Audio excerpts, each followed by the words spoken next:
First of all, Arne, any time scale on Jeremy Frimpong? What's the extent of his interview? I will definitely not be in the squad tomorrow, so he's out for a few weeks, but not as bad as we thought he would be out. So something positive from something not so positive. Check on Ibu as well. Ibu trained with us yesterday, so trains with us today, and will be in the squad tomorrow. Obviously, there's been a lot of talk around potential incomings or you trying to add to your squad in this window. So probably for the last time this month, what chance do you see of bringing in a long-term target in this transfer window? You promise me you're not going to ask it post-match meeting, though? Yeah, okay. We'll be asking that after the game. Yeah, I think you know the answer. The answer is that if we think we've addressed a player that can help us, and we think it's possible, then we would do so. But those are conversations that take place not far away from here, by the way, but not in this room. It's looking unlikely. Why is it looking unlikely? It's looking unlikely. Okay, that's a smart way of asking it. I think I gave the answer I gave, but it's up to you if that means it's unlikely or it's likely. Yeah, that's up to you. I think I'm going to have a very quiet day here on Monday. Okay, it could be. You want to play golf? Oh, I'd love to, yeah. Yeah. Get down to Oz.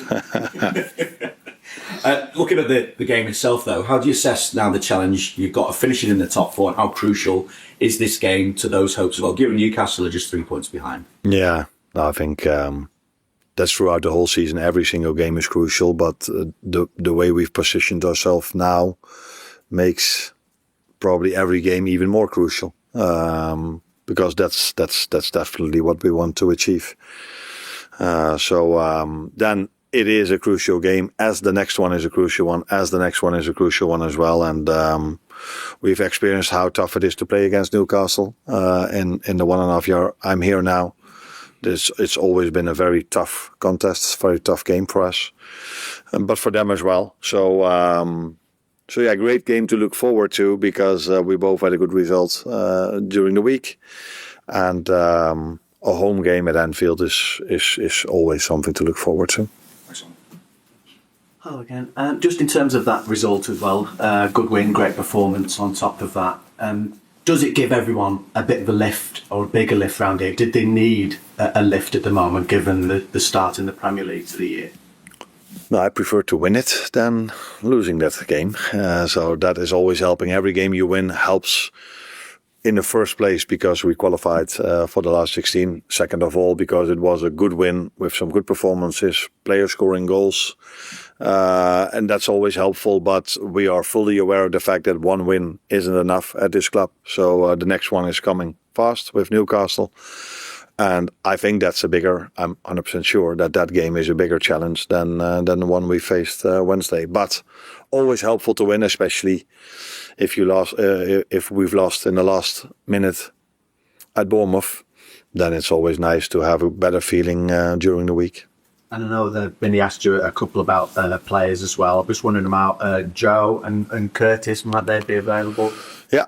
Curtis is again available. He was sick, as I said, but he is available. And Joe will not be available, but that doesn't have to take much longer anymore. But he will not be available for the weekend.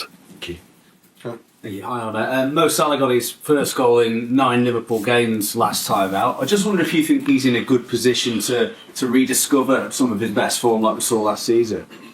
I think it's always about the team, and the team has to make sure he gets in good positions, and I think that's what we are doing more and more, not only with him, but with many players.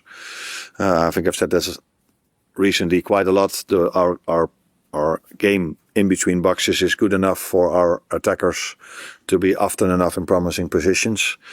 And we know that if this happens enough times, then our players will do what we expect of them, because they have so much quality. I think you were talking about Mo, but a great example might also be Florian, who was 3 minutes before the end against Bournemouth in exactly the same position as he was when he scored the 2-0.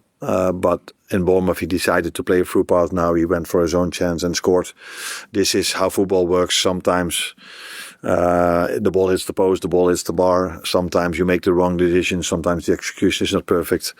But I was really pleased and happy for Mo that he scored that goal, because I think no matter how much he has scored for this club, it's always good to be on a score sheet, as it was for Federico as well, and for Florian.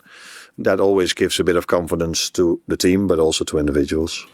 Is it a slight problem for Mo's game when he doesn't have a natural right back behind him, as you'll be forced to do this weekend? Depends. I think what helps for every winger is that there are players who are making overlapping or inside runs, so that the teammates of the one that has to defend Mo are also aware of other runs, and you can isolate Mo or a winger then a little bit more in a 1v1.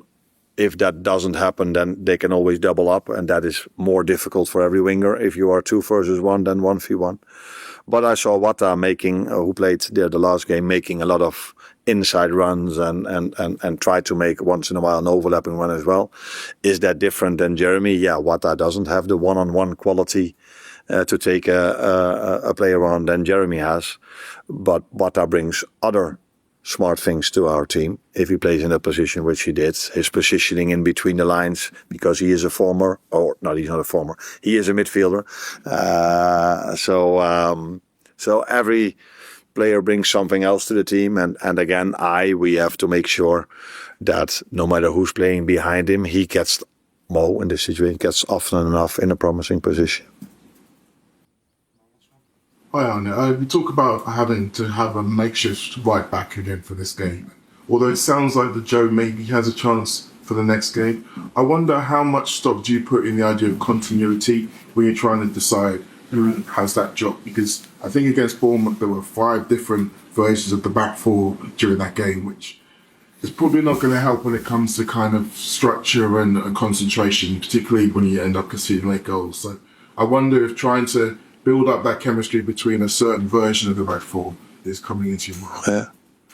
I immediately thought 5, that's a lot. But usually when it comes to stats, you're right. So I have to assume you're right now as well. In general, you are right, by the way, not only in stats. I think I've showed last season that one of the things I like is consistency and playing as much as I can with the same players. That is what I've done at all my clubs every single time, which I've showed to England last season.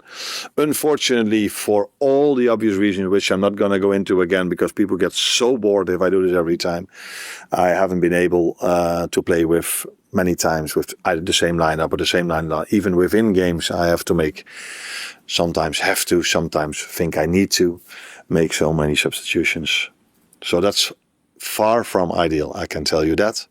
But we accept the situation as it is and we make the best out of it. That's why I have so much respect for the players that no matter how many setbacks we have, no matter how many times we concede a goal in the last minute, if the next game arrives, they from the start, they're immediately there to give everything they have.